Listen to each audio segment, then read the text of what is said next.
Everyone from friends of mine's parents to all ages. There's something in this show that everyone can enjoy. My crazy college friends love the action and the explosions and the robot girl, and the older people I know love the story and the sort of mother protecting child bond. There's I think a lot of levels of things that all kinds of people can attach themselves to and get interested in, and that's the best part. I mean, that's why we make this. We make it for the people, not for any other reason. Everything changes this season from the second the season starts. In my eyes, John is a completely different character than he was, and the love between Sarah and John and the bond is kind of, it's not broken, but it's immediately shifted, and the comfort of that relationship is not as easy to acquire from either one of them. And John is extremely angry. There's a break in his mind, I think, and Sarah is still kind of the same person and is reeling from that. So it's an intense shift in a relationship that we set up for a year, you know. I think John at this point is not allowing himself to feel very much. He's kind of feelings are there's no time for them now, and I think he kind of was clinging to hope and sensitivity as a child, and I mean I think he was a child last season still, and that he's sort of forcibly had to push that out because he's realized that there's just too much going down, too many people dying in his name, and he wasn't doing much to deserve that at that point. So he's got to really step up to the plate whether he likes it or not. As far as my character and Cameron's interaction goes, you know, I always maintained that John was still kind of in love with her from the beginning, and he sort of pushed her away with, he was always kind of brisk with her as the season went on once he found out she was a robot, as I think sort of his anger that he couldn't have her was taken out that way. But even that is adjusted, and it's, whether he doesn't have those feelings anymore, I don't know, but it's that pushing her away becomes even more intense. Riley is a new character that's introduced pretty quickly at the beginning of season 2, and John meets her at the high school, and he obviously, like I've said, has gone through all these massive shifts right off the bat, so he's a little less approachable and a little less, he's still totally insecure, but it's not quite as obvious, so he's kind of, at first, I think, kind of doesn't want to talk to her and kind of doesn't want to, but she's so persistent and has such an energy about her. There's a playfulness that, of course, is totally absent in John and his life, and especially all the women he's surrounded by, since none of them are too much of a hoot or a holler. So he's very drawn to her spontaneity and sweetness, and I think also it's kind of a form of rebellion against Sarah and this life, that it's a last-ditch effort to say there's one thing normal that I'm going to try and attain, and that's this relationship.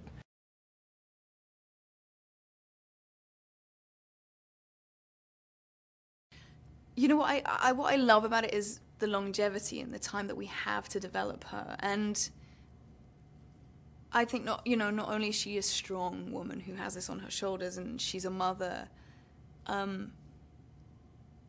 you know, in her she carries a huge amount of torment, like, you know, any parent does anyway, but on top of everything, her son's supposed to save the world, and that's supposed to be her job, to help him do that. And I love that about her. I think there's kind of, the doors just keep opening to her kind of mental state, and I think it's really interesting. It's interesting, you know, as an actor too, someone that you get on so well with and that we've created such a bond, and but I also think it's very necessary that John leaves his mother to discover what else is going on. You know, it's like, I guess it's like all parents and children, at some point they pull away too far, and I think this happens to Sarah, and it's interesting for me too, because she gets more lost and doesn't really know her purpose, I think, without her son, because her whole life is her son. And, you know, in return, John finds more of himself, which is a hard thing for Sarah to take, I think, that he doesn't need her as much.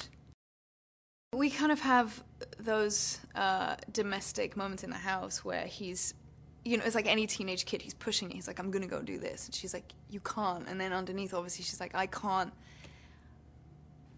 I can't stop my boy. He's not a normal boy anyway. You know, he has a bigger job at hand, and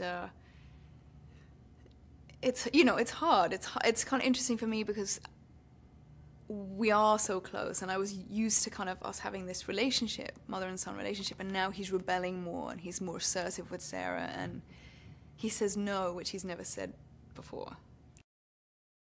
He spends more time with Derek. I mean, he's in this episode 3.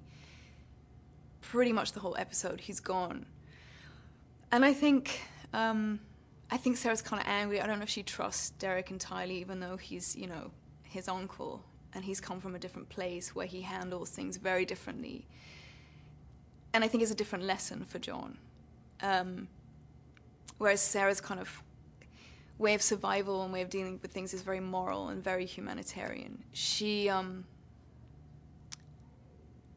learns how to be a different warrior from Derek. I think he learns, you know, where to be a man. And Sarah loses her emotional kind of influence on him.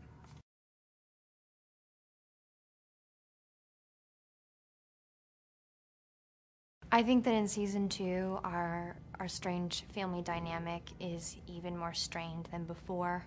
After the explosion, some major things go down between these 3, and there are some more characters added. But I think that definitely the dynamic is it's definitely shifted, and I think that Cameron is more dangerous than ever. And she and John go through something really, really important in our premiere that I'm really, really looking forward to people seeing. One thing I worked a lot on is not blinking unless I tell myself to blink, not having any human